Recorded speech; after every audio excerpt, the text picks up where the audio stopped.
Have you ever wished that you could serve on a Spec Ops team where everyone's a wizard, including yourself? If you haven't, why haven't you? Because that's awesome. And if you have, well, congratulations, because you're going to be able to fulfill that exact fantasy with today's game. My name is Tom, otherwise known as Titanium Legman, and welcome back to the channel. Tactical Breach Wizards. Hello everyone, if you enjoy what I do, including my coverage of brand new indie tactics games such as Tactical Breach Wizards, then I like on this video a subscription to the channel and consideration of checking out my Patreon and my YouTube members would be very much appreciated. Thank you so much. So yes, Tactical Breach Wizards, if you're at all into the indie game scene or especially the tactics scene, I would be amazed if you haven't heard of this one at this point, but if you have not, Tactical Breach Wizards is a brand new game from Suspicious Developments, Inc., where you control a small tac squad of essentially breach and clearing SWAT team members who are all various different flavors of mages, wizards, witches, warlocks, etc. It's a really fun concept that immediately caught my eye, and I actually intended to play the demo of it back when it released, and just didn't have the time with everything else that was going on in the gaming scene. But now, with the full release, just having dropped a week ago at time of recording, there's just so much good to see here. The game is currently sitting at a massive, overwhelmingly positive on Steam with almost 3,000 reviews, and I immediately had multiple people, friends included, reaching out to me on Discord saying I had to check it out. So I took the chance, picked it up, and let me tell you, there's a lot to love here. There's also a couple of things that I'm not as huge of a fan of. A few of those things are just personal preference, a couple other kind of design choicey type things. But all in all, this has been an absolute blast to play thus far in the about 5 hours I've got with the game. And I do highly recommend at least checking out the Steam page and the demo if you are at all interested after watching this video. I'll have links to that in the description. So what do you do in Tactical Breach Wizards? Well, think of XCOM, specifically XCOM 2, if you're familiar at all with that, and you'll have an idea for how movement and gameplay are going to work. You've got a grid-based system, cover, lines of fire, sort of Overwatch systems, different levels of health, different types of enemies. This should all be very familiar to anyone who's ever played an XCOM-style game. However, you need to consider it a little bit more as a puzzle title, something akin to, say, Into the Breach, and you'll have a little bit more of an idea of how the gameplay loop is going to work. You're not going across sprawling maps, duking it out with aliens, trying to deal with hit rates and using different abilities to get the tactical advantage in that way. Here, every single movement counts. You need to plan out your whole turn. You need to make sure that you're using all of your resources and skills efficiently, that you understand what's happening on the battlefield, and maybe even have a little bit of forethought about what's going to be happening on future turns, so if you're going to try and get maximum success. I started the game on hard, which definitely ramped the difficulty up right from the start as soon as I got out of the tutorial. Almost any shot from any enemy will insta-kill any of my wizards. Any other incidental environmental effects we can survive, but still it gets very scary very quickly. And the sheer number of enemies and health that they have is not something that you can underestimate. Part of this is, of course, from playing on hard, but I really cannot emphasize enough how many times I've rewound an entire turn or restarted an entire map because I just didn't have the proper application of skills, usage of resources to be able to get through the mission in the way that I needed to find success. Now, part of that is because I am striving to get as many of the bonus objectives that I can get as possible, as they are how you unlock extra different outfits for your characters. It's not anything to do with any sort of gameplay progression, something that the game is very clear about. And that's actually one of my critiques, but we'll talk about those at the end. The main goal for having these secondary objectives is just additional challenge for the player if they decide that they want to go for it. And then the ability to have some different cool outfits for your characters, which are admittedly very, very nice. As far as main objectives are concerned, you have a decent array of fairly standard options. You have to seal doors to prevent enemy reinforcements, prevent enemies from hitting alarms and triggering a defeat all enemies, access a laptop, turn off a turret, different little tactical things like that that really don't feel out of place in a setting like this, you know, crazy wizards and magic notwithstanding. To do this, you have a wide array of skills and classes available to you. There's the Navy Seer, not Navy SEAL, Navy Seer. There's going to be a lot of puns like that. We'll talk about the writing a little bit down the line. But there's a Navy Seer whose whole deal is having a little bit of foresight, being able to plan ahead. He's your Overwatch character. He's the one who allows you to actually see what enemies are going to be doing on their next turn. So nice little bit of gameplay and story integration there, which I do always appreciate. He's also one of your higher damage characters early in the game, thanks to his assault staff. Yep, that's literally a wizard staff that's been shoved into the frame of a rifle. I love it. It's legitimately pretty great.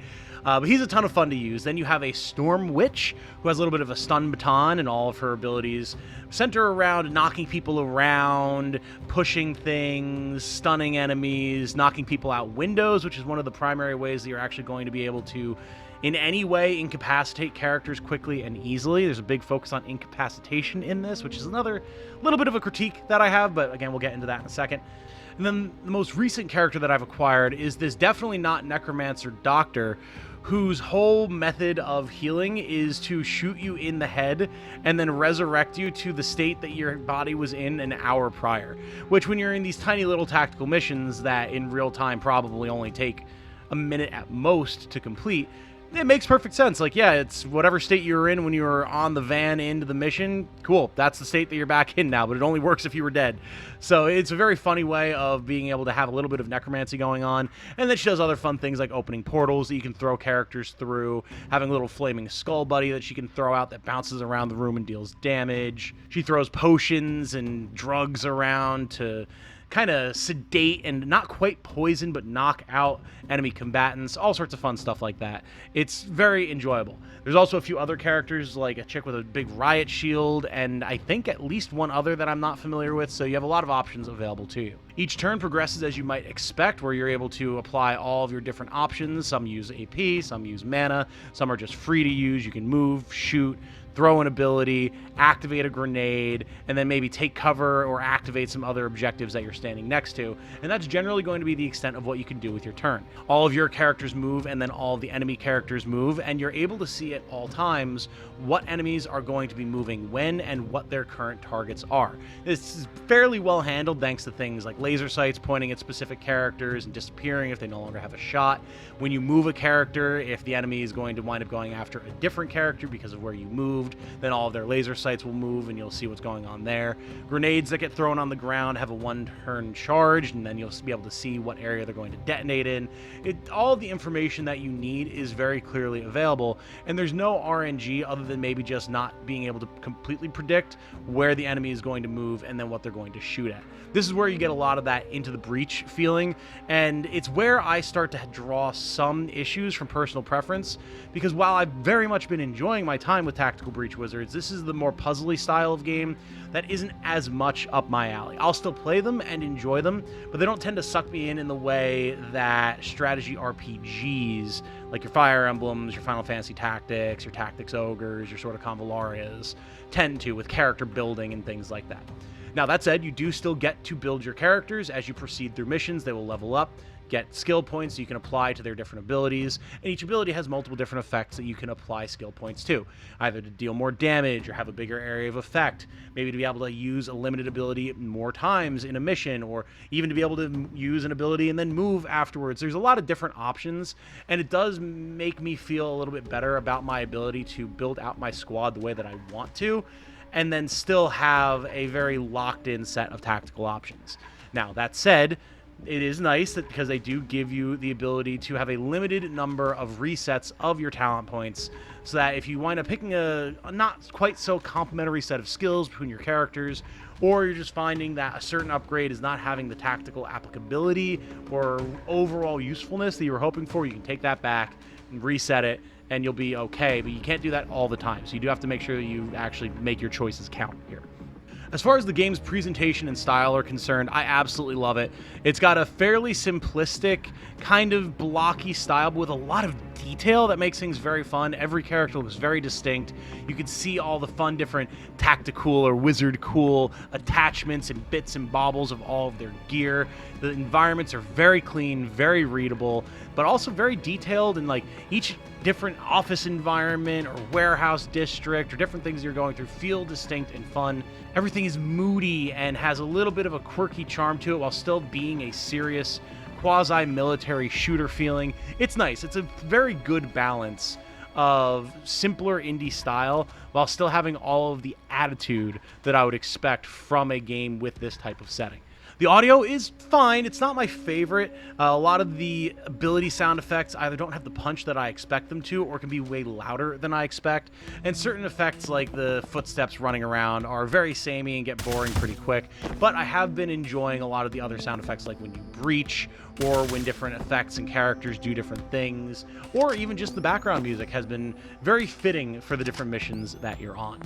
As far as the writing is concerned, it's a very, again, interesting mix of sort of quirky, ironic humor laced with a lot of wizard puns, while then also veering straight into very serious, like, a station was assaulted and 14 officers were killed in the line of duty. Like, oh, okay, or we need to prevent World War V, and that is a statement that is taken very seriously. But then the characters will also start quipping about how useful or useless their abilities are and poking fun at each other in a way that makes sense for a sort of buddy cop, military squad who's been through a lot of stuff together vibe, but can feel a little jarring at times, especially when you wind up getting into more civilian life discussion, which does come up fairly often between missions.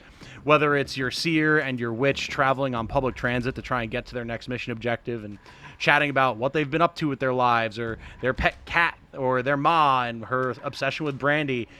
It's a nice way to get to know the characters better, but because of the fairly high pace of the game, not taking too much time between missions, which are then, again, treated fairly seriously with a few caveats in terms of character writing, it can feel a little bit jarring and a little too safe modern. There's a lot of lingo and jokes that are very 2022 to 2024 era internet. Not in a cringy way necessarily, but I am worried about how well the game is going to age in that regard. It's something you always have to consider whenever you're introducing any sort of modern slang, lingo, meme potential, anything like that. And if you're not someone who's going to appreciate a lot of the different puns, then it might wind up grating a little bit if you choose to spend any amount of time paying attention to the actual dialogue. Which you don't have to. Everything is skippable, and the game makes that very obvious. But as someone who likes to be able to get to know the characters and have an attachment to them, and I'm curious about where the story is going and the overall world building, it can be a little much sometimes. It's started to grate here and there, even if the rest of the time I am enjoying the bantering and the quirkiness of the characters. I guess since we've covered a lot of the basics of what the game has to offer, I do want to talk a little bit about some of the negatives that I have here as well. First off is just the odd dissonance that the game very much goes out of its way to show that you are not actually killing anybody. You just incapacitate people. You can throw them out a window, but it's just counted as an incapacitation. Whenever an enemy character gets downed, they are just there writhing on the ground. They're not dead. Like, you aren't ever really harming anyone. Like, to the point that it's even called out that the wizards are not actually able to hurt anyone as much as just a random guy with a gun can hurt them. And that's fair, and it makes sense to take the game in that direction if that's the way you want your world building to be, and kind of show how would wizards work in a modern setting where there are guns, and guns are still extremely lethal. But it still feels weird when you're otherwise rocking a very military setup with a lot of these characters, some of whom also do literally wield guns, but only use said guns on their allies to, like, kill them and then resurrect them. It's just odd to go from that, we don't actually kill anybody here, even if it's not directly stated, to, again, then 17 officers were killed in the line of duty, or that we're worried about World War V starting and untold thousands of civilian casualties. Like, it's just a weird contrast that hasn't really sat right with me when I'm also throwing around thunderbolts and opening fire on someone with a literal gun that just happens to have a staff instead of bullets. Like, it's weird. I haven't really reconciled myself with it yet. It's not a huge negative, but much like some of the writing has grated a little bit, it's just something that I've kind of noticed as I've gone through. The other major negative that I have is far more personal, and it's really not an issue with the actual design of the game over much. And it's partially because I'm playing on hard, but your margins for figuring out what it is that you're supposed to do are so narrow that it's very easy to find yourself in a position in later turns where you just don't have the ability to handle what's been thrown at you, if you didn't perfectly handle the turns prior. You haven't lost, but you feel yourself getting backed into a corner in a way that, even though the game allows you to rewind a turn, very often will put you in a situation where it feels better to just restart and try and approach from a different angle than it is to try and muddy your way out of the situation that you found yourself in. This is partially due to what can feel like very frustratingly limited skills at times. Like when half your Storm Witch's kit is just pushing people around, if you're not able to get into a position where you can shove someone out a window or successfully shove them against a wall to deal damage to them, she's often just kind of useless. Now, this is partially mitigated as you progress through the game and unlock more skills, sure, absolutely. But without a lot of real damage options, there's many times where you can find yourself on a turn where you have certain characters that just don't feel like they're able to do anything for you. This is made even worse when you get to the Necromantic, who literally doesn't have a direct damage option that she can use without needing mana or some other resource. When she throws a vial at someone, it hits in an area, and it will quote-unquote poison them, even though it just actually tranks them, so they don't, get hurt. They just pass out after a few turns, which again is that weird we don't hurt people here thing. But she can't actually affect anything without having an expendable resource like a skill that can only be used once or twice a map, or needing mana. And seeing as how you don't regenerate mana naturally on hard, you have to pick it up around the battlefield, that can put you in a situation where that type of character just often feels like they don't have the ability to do anything that you need them to do. It makes for an overall kind of frustrating lack of lethality options when you're playing a bunch of military-trained spec ops wizards. Especially when said wizards can literally throw around lightning and see the future, and there's been a disconnect where I just feel like I should be able to do more in certain scenarios to actually have an impact on the people that I'm fighting, when they can just have guns and throw grenades at me and one-tap any of my guys from across the room with a pistol if I don't happen to have the chance to take cover or take cover from the right angle. And that leads into my second major critique. Reinforcements are handled in an interesting way in Tactical Breach Wizards, where you can actually see every single door that reinforcements are going to be coming through, and you can even see a silhouette of what type of enemy is going to be coming through said door. So it does give you the opportunity to plan ahead a little bit. The problem comes in, and again, this is more a critique for hard, but if you're not able to predict where an enemy is going to go with a lot of certainty when they spawn, you can wind up in a situation where an enemy will spawn out of a door, run into a certain section of the map, and then because of maybe somewhere that you had to run to handle an objective or take out a certain type of other enemy, there's no real way for you to get into a position where you can take cover and not get shot if you aren't able to just finish that guy off. And sometimes you aren't able to finish that guy off because there's just no resources around for you to handle it. It hasn't happened super frequently, but it's happened enough times that have prompted me to restart the mission that I decided I wanted to make note of it and mention it here. Again, user error, just don't play on hard if you don't like running into that type of thing, sure. But considering how tight the overall design of the game has been thus far, it's little moments of frustration like that that stick all the harder for me. With that said, though, I've absolutely been adoring my time with Tactical Breach Wizards. I kept putting off recording this video because I wanted to record more footage for the video and learn more about the game. But then also just because I wanted to play the game, I was recording for longer than I intended to. So it's a ton of fun. It's only $18 at time of recording on Steam. It should hopefully still be by the time... Actually, it probably won't be by the time this video goes up. But even if it's not, it's $20 on Steam. Like I said, it's got overwhelmingly positive reviews with almost 3,000. If you're at all interested in kind of puzzly type games, strategic style games, if you enjoyed Into the Breach, Metal Slug Tactics, the upcoming game that has some similar vibes to this, I think you're definitely going to enjoy it. Hell, if you're just looking for an XCOM light scenario while we're waiting for Firaxis to finally get their stuff figured out and make another one, this is not a bad pickup at all. As far as I know, it is only on Steam currently. I do not believe there are any plans to bring it to other platforms at the moment, but if that changes or I learn otherwise, I'll be sure to add it into the description so that you guys all know. And yeah, if you've been playing Tactical Breach Wizards, let me know what your experience with it has been down in the comments below. There's a ton of fun things to see here. There's a lot of fun to have from this little game. And maybe if people want to see more, I'll do some videos, some guides, some discussion, or even some streams. We'll have to see, so let me know down in the comments. Also, you'll be seeing their names go by as I'm discussing this. Huge shout out, as always, to the channel patrons and YouTube members. You guys are what keep the channel going through thick and thin, through all the highs and all the lows. You're the ones that make sure that I always have a steady foundation financially to work from as I continue working to once again make YouTube my full-time career. So thank you to all of you fine folks, everyone whose name is scrolling by on the screen right now. If you are at all interested in joining these fine folk, links to my YouTube memberships and my Patreon are also in the description. I would very much appreciate it. With all of that said, though, my name has been Tom, otherwise known as Titanium Legman. Go check out Tactical Breach Wizards.